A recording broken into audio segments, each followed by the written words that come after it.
नमस्कार, स्वागत है आपका। आप देख रहे हैं तेज इंडिया लाइव न्यूज और मैं हूं आपके साथ आदेश कुमार। आइए आपको दिखाते हैं दिन भर की कुछ खास छोटी और बड़ी खबरें तेज इंडिया लाइव न्यूज के साथ।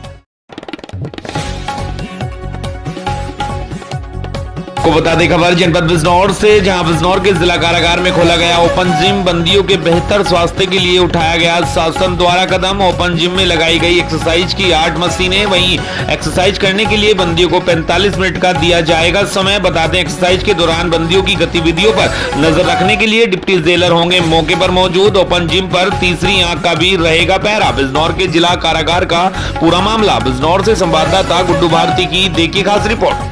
देखिए, मुख्यालय के निर्देशानुसार में सभी 75 जेलों में एक ओपन जिम की व्यवस्था शुरू कराई गई है, जिसमें जिला कारागार बिजनौर में भी ओपन जिम से संबंधित सारे इक्विपमेंट्स को भेजे गए हैं।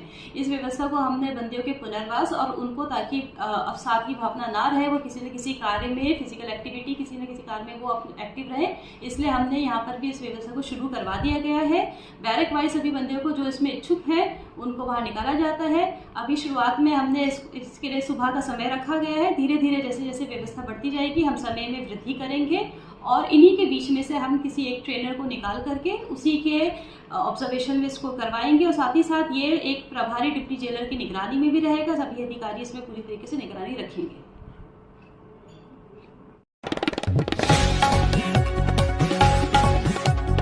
बता दें खबर जनपद बिजनौर के नगीना से, जहां नगीना में बंद पड़ी कतई मील परिसर में लगी भयंकर आग। कर्मचारी ने सूखे पत्तों में लगाई थी आग। कई वर्षों से बंद पड़ी है नगीना कतई मील। वहीं आग ने विकराल रूप किया धारण। आग लगने से आसपास के लोगों में मचा हड़कंप। कई अग्निशमन वाहनों ने आग पर पाया काबू। थाना नगीना के कतई मील परिसर का पूरा मामला। बिजनौर के नगीना से संवाददाता गुड्डू भारती की देखिए खास रिपोर्ट। ये पूरा मामला ये है, जानवर रहते थे सर यहाँ पत्तों में आग लगाई सर। पत्तों में आग लगाई जी सर। पेड़ों में किस वक्त आग लगाई थी आपने? शाम लगी सर। अब तो शाम लगाई थी है? कितने बजे आग लगाई थी? 4 बजे सर। 4 बजे जी सर। अब तो शाम के बज रहे हैं 6:30, 2.5 घंटे तक आग भी नहीं बुझी है। क्या कहेंगे इस पर? जी सर है 4 बजे आग लगाई थी, 6:30 बजे 2.5 घंटे के अंदर आग जो नहीं बुझी है सर। फायर ब्रिगेड को सूचना दी आपने इसकी? जी सर। अब फायर ब्रिगेड दरोगा भी है सर। दरोगा जी भी है? हाँ जी सर। तब दोनों दरोगा ही सर। बता दें खबर जनपद बिजनौर के अफजलगढ़ से, जहां पहलगाम में हुए आतंकी हमले के दौरान मारे गए हिंदू की हत्या के विरोध में जन आक्रोश रैली निकालकर नगरवासियों व भाजपा कार्यकर्ताओं ने आतंकवाद का किया पुतला दहन। सरकार से तुरंत कार्रवाई की मांग। बता दें बिजनौर के अफजलगढ़ बस स्टैंड पर भाजपा कार्यकर्ताओं व नगर के लोगों ने मिलकर पहलगाम में हुए आतंकवादी हमले में 26 हिंदुओं की हत्या के विरोध में जन आक्रोश रैली निकाली, जिससे पूर्व सैकड़ों भाजपा कार्यकर्ता व नागरिक कालागढ़ रोड स्थित निरीक्षण भवन में एकत्रित हुए, जहां से पैदल रैली निकालकर अफजलगढ़ बस स्टैंड पर आकर उन्होंने आतंकवाद व पाकिस्तान के प्रधानमंत्री का पुतला दहन किया व उसमें आग लगाकर जमकर जूते व लाठियां पटकाई। इस दौरान पाकिस्तान मुर्दाबाद, आतंकवाद मुर्दाबाद के नारे लगाए गए। इस मौके पर दीप सौरभ, भाजपा मंडल प्रभारी कासमपुर गढ़ी, भाजपा महिला मोर्चा अफजलगढ़ की मंडल अध्यक्ष सीमा रावत, ब्लॉक प्रमुख प्रदीप कुमार बबली, खेल सिंह राजपूत, हर्ष रस्तोगी, मुकेश शर्मा मौजूद रहे। वहीं भूतपूर्व सैनिक कॉलोनियों से श्याम काला, विनोद काला, जितेंद्र प्रधान आदि ग्रामीणों ने कालागढ़ झंडा चौक पर आतंकवाद का पुतला दहन किया। अफजलगढ़ से संवाददाता मुकेश शर्मा की देखिए खास रिपोर्ट। आज हम यहाँ जो कश्मीर में पहलगाम में जो आतंकवादियों ने जो कृत्य किया है, सेनानियों को जो मारा है, हिंदू एक की जात पूछ के और जो हिंदू था उसी को टारगेट किया है और उसको मौत के घाट उतारा है। उसके उपलक्ष्य में आज हम यहाँ विरोध प्रदर्शन किया है हमने अफजलगढ़ में और पाकिस्तान का पुतला भी फूंका है। मैं माननीय प्रधानमंत्री जी और माननीय मुख्यमंत्री से सिर्फ इतना कहना चाहती हूँ कि इन लोगों को, पाकिस्तान को कड़ी से कड़ी सज़ा मिले और जो उनके यहाँ आतंकवादी पल रहे हैं उनका भी सफाया होना चाहिए।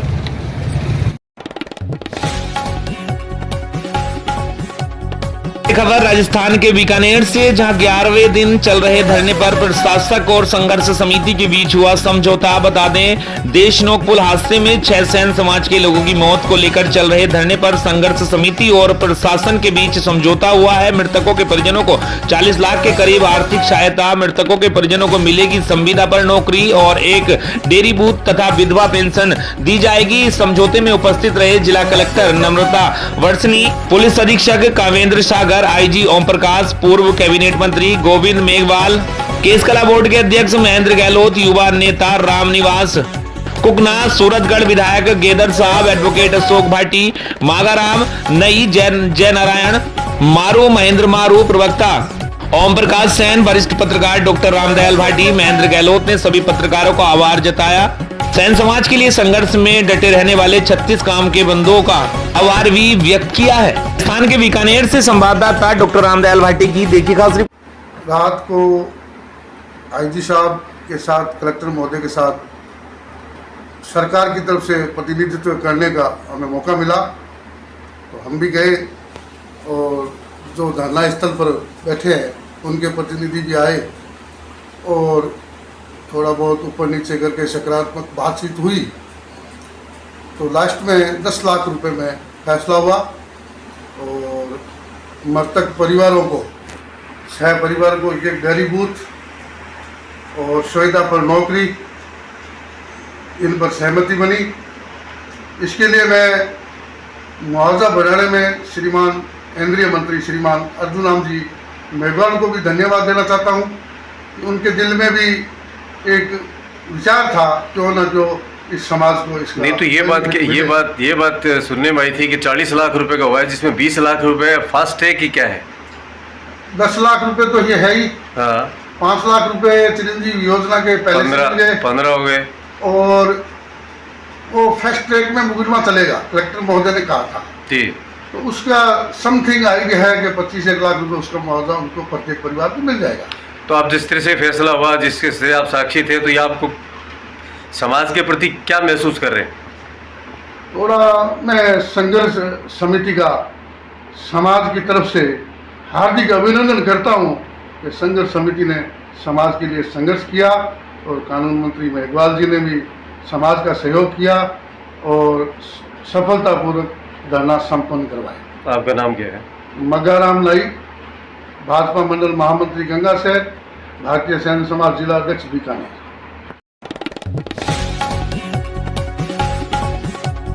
को बता दें, खबर बिहार के गया से, जहां गया के गांधी मैदान के गांधी मंडप में पीस एसोसिएशन गया के द्वारा कश्मीर के पहलगांव में हुए आतंकी हमले में मारे गए 28 पर्यटकों की आत्मा की शांति के लिए प्रार्थना सह शोक सभा का आयोजन किया गया। इस सभा का उद्देश्य पीड़ितों को श्रद्धांजलि अर्पित करना और समाज में शांति एवं मानवता के महत्व को उजागर करना था। पीस एसोसिएशन गया के अध्यक्ष सह जिला अध्यक्ष महानगर जदयू गया राजकुमार प्रसाद उर्फ राजू बरनवाल, कार्यक्रम के व्यवस्थापक व संचालनकर्ता इकबाल हुसैन साहब, पीस एसोसिएशन के सदस्यों, स्थानीय नागरिकों, सामाजिक कार्यकर्ताओं और विभिन्न संगठनों ने मिलकर पहलगाम में गोली मारकर हत्या कर दिए गए देशवासियों की दिवंगत आत्मा की शांति हेतु सभी लोग मिलकर मोमबत्ती जलाकर 2 मिनट का मौन धारण कर मृत आत्मा की शांति के लिए ईश्वर से प्रार्थना की और दुख की इस घड़ी में ईश्वर से उनके परिजनों को दुख सहन करने की धैर्य शक्ति प्रदान करने की विनती की गई। कार्यक्रम के दौरान बरनवाल ने कहा कि माननीय प्रधानमंत्री नरेंद्र मोदी, अमित शाह सहित केंद्र में मौजूद सभी लोगों से आग्रह करते हैं कि आतंकवादियों को मुंह तोड़ जवाब देने के लिए पूरी तरह से तैयार रहे। इस तरह की गतिविधि में शामिल आतंकी संगठन एवं उसको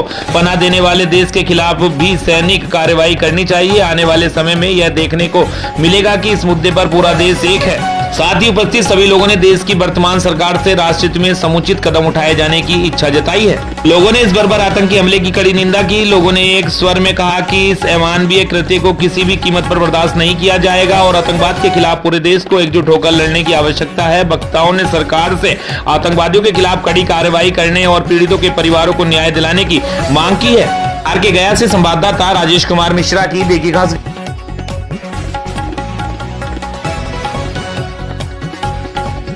बता दें खबर मध्य प्रदेश के भोपाल से, जहां पुलिस कमिश्नर के वरिष्ठ अधिकारी हरिनारायण चारी मिश्र ने जानकारी देते हुए बताया कि पाकिस्तानी वीजा के संबंध में गृह मंत्रालय के निर्देश के बाद भोपाल में भी तत्काल प्रभाव लागू किया गया है। बता दें वरिष्ठ अधिकारी हरिनारायण चारी मिश्र ने जानकारी देते हुए बताया कि पाकिस्तानी वीजा के संबंध में गृह मंत्रालय के निर्देश के बाद भोपाल में भी तत्काल प्रभाव लागू किया गया है। वहीं diplomatic visa, long term visa, official visa को छोड़कर बाकी अन्य तरीके के वीजा 27 अप्रैल के बाद निरस्त माने जाएंगे। मेडिकल वीजा वालों को 29 अप्रैल तक का समय दिया गया है और 27 अप्रैल तक हर हालत में देश छोड़ना पड़ेगा। जिनका शॉर्ट टर्म वीजा है, अगर 27 अप्रैल के बाद भी देश नहीं छोड़ा तो पासपोर्ट अधिनियम के तहत कड़ी कार्रवाई की जाएगी। भोपाल के संवाददाता मंगलदेव राठौड़ की देखिए खास रिपोर्ट। माने जाएंगे। इसके अलावा इस तरह के कोई भी वीजा अभी आगामी भविष्य में इस तरह के जारी नहीं किए जाएंगे। इसको लेकर के स्पष्ट दिशा निर्देश जारी किए गए हैं और इसका सख्ती से पालन सुनिश्चित किया जाएगा। सर, जो लोग जिनको जो शॉर्ट टर्म वाले हैं वो कितने हैं और किन आधारों पर वो आए थे यहाँ पर? खासतौर पे जो वीजा जो है बहुत तरीके के वीजा हो सकते हैं। कोई व्यापार के लिए आ सकता है, कोई घूमने के लिए आ सकता है, कोई पढ़ने के लिए, तमाम अलग अलग तरीके के कारणों से वीजा में लोग आ सकते हैं। लेकिन यहाँ पर जो वीजा है ऐसे संख्या शॉर्ट टर्म वीजा की संख्या बहुत ज्यादा नहीं है। यहाँ इससे प्रभावित होने वाले 3 लोग हैं, लेकिन इसकी अंतिम सूची पुलिस और इसको अपने सूची को अपडेट कर रही है। बहरहाल हम जैसा मैंने कहा कि मैं दोहराना चाहूंगा कि इसमें इन आधारों को छोड़ करके, यानी कि खासतौर पर अगर हम डिप्लोमेटिक और ऑफिशियल वीजा नहीं है और लॉन्ग टर्म वीजा नहीं है, तो सामान्य तौर पर वीजा की समाप्ति की तारीख इसमें 27 तारीख रखी गई। 27 तारीख तक हर हालत में देश को छोड़ना होगा। वीजा स्वयं निरस्त माना जाएगा। और जो मेडिकल वीजा पर है, मेडिकल वीजा के लिए 2 दिन की अतिरिक्त अवधि दी गई है, यानी कि 29 तारीख तक उनका वीजा 29 तारीख के बाद स्वयं निरस्त माना जाएगा। इसलिए इस संबंध में स्पष्ट निर्देश जारी किए गए हैं और सख्ती से उसका पालन यहाँ सुनिश्चित। सर, जिन्हें चिन्हित किया गया है उन्हें नोटिस वगैरह देने की क्या कार्रवाई होती है, क्या प्रोसीजर रहेगा? उसको हमारे यहाँ से इंटेलिजेंस ब्रांच से, जो कि खासतौर पर इस पूरे प्रक्रिया को मॉनिटरिंग करते हैं, उनके द्वारा संबंधित जो शॉर्ट टर्म वीजा के लोग हैं उनको इस संबंध में नोटिस जारी किए जा रहे हैं। सर, अगर ये नहीं जाते हैं समय पे और इनका वीजा निरस्त हो जाता है, उसके बाद क्या कार्रवाई होती है? सर, ये पूरी प्रक्रिया चूंकि पासपोर्ट अधिनियम के अंतर्गत जारी की गई है, जो पूरे जो निर्देश हैं, इसमें अंतर्गत अगर कोई नहीं करता है तो इसमें आगे की वैधानिक प्रक्रिया की जाती है।